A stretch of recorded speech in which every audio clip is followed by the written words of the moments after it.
A few moments later. Assalamualaikum warahmatullahi wabarakatuh.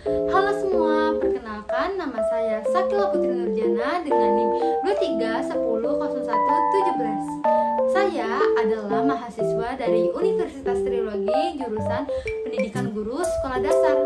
Hari ini saya akan membuat video pembelajaran mengenai Discovery Learning. Pengertian Discovery Learning.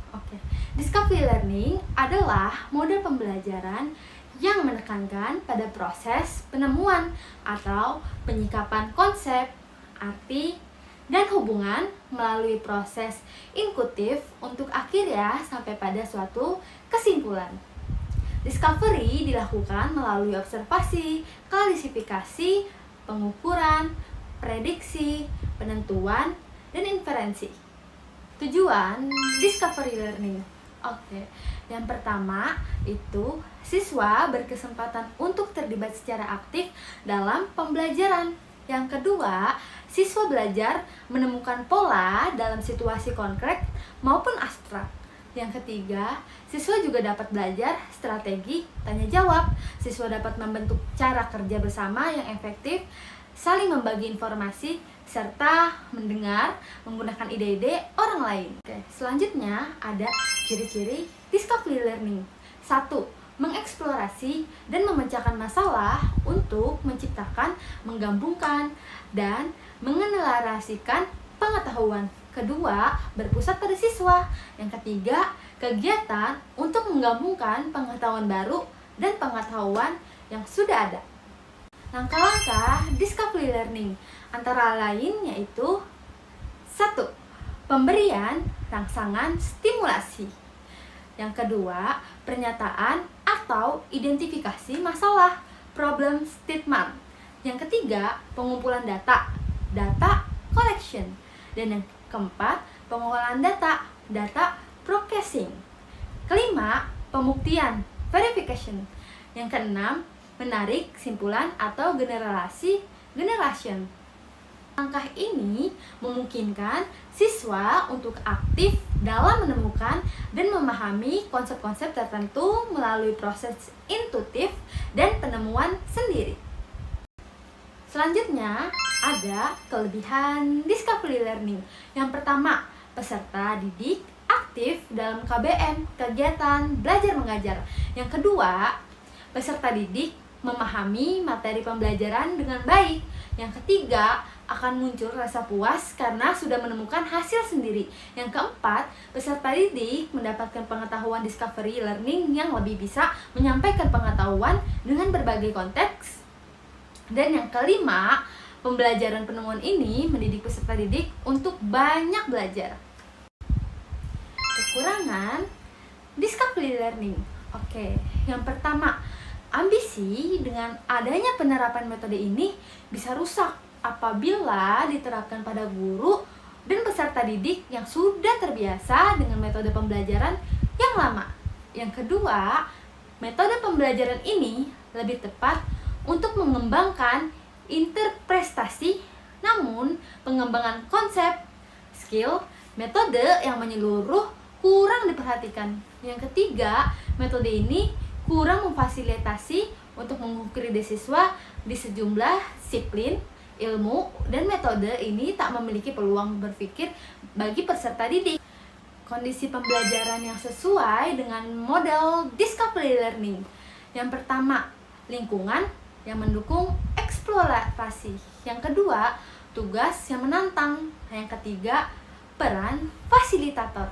Yang keempat, kolaborasi antar peserta didik. Yang kelima, umpan balik yang konstruktif.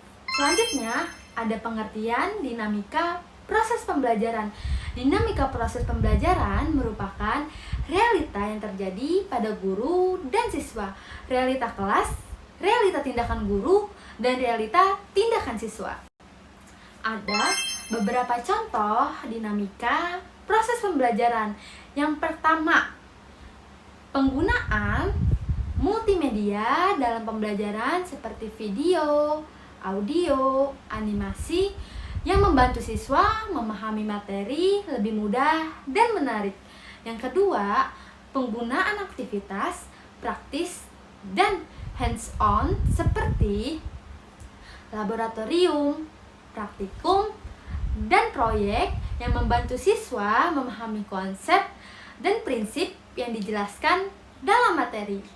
Yang ketiga yaitu penggunaan teknologi informasi dan komunikasi, teknologi IK seperti aplikasi belajar online yang membantu siswa belajar secara interaktif dan mudah diakses. Yang keempat, penggunaan pendekatan inquiry based learning yang membantu siswa memahami konsep dan prinsip yang dijelaskan dalam materi melalui proses intuitif dan penemuan sendiri. Yang kelima yaitu penggunaan pendekatan kolaboratif learning yang membantu siswa belajar bersama dan membantu memperkuat kemampuan berpikir bebas dan kemampuan kerjasama. Ada beberapa faktor penyebab timbulnya dinamika proses pembelajaran. Yang pertama, keterbatasan sumber daya. Yang kedua, berbagai metode pembelajaran. Yang ketiga, inspirasi dan minat. Yang keempat, aksesibilitas teknologi. Upaya guru dan orang tua sangat penting dalam mengatasi dinamika proses pembelajaran. Yang pertama, membentuk kerjasama guru dan orang tua dalam menghadapi dinamika pembelajaran, seperti dalam pengembangan rencana belajar yang sesuai dengan kebutuhan siswa dan mengembangkan kemampuan guru dalam mengatasi dinamika pembelajaran.